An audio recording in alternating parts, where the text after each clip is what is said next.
Hello বন্ধুরা, তো আজ সন্ধ্যায় ফটাফট করে রেডি আমি চা খেয়ে বেরিয়ে পড়লাম এক গন্তব্যস্থলের উদ্দেশ্যে। প্রথমে কিছুক্ষণ পায়ে হেঁটে তারপর টোটোতে উঠে পড়লাম। তারপরে এই দেখো, এখানে আমাদের থানার কালী মন্দির, এখানে সব থেকে বড় পুজো হয়, মানে আমাদের।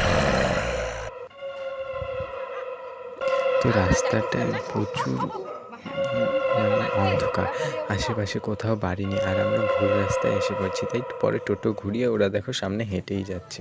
তো আমরা এই যে পৌঁছে গেলাম আমাদের গন্তব্যস্থলে শ্রাদ্ধ বাড়িতে। তো দেখো অনেক ভিড় হয়েছে শ্রাদ্ধ বাড়িতে। পরে আমরা ফটাফট করে খেতে বসে পড়লাম, কারণ আমাদের আবার বাড়িও যেতে হবে।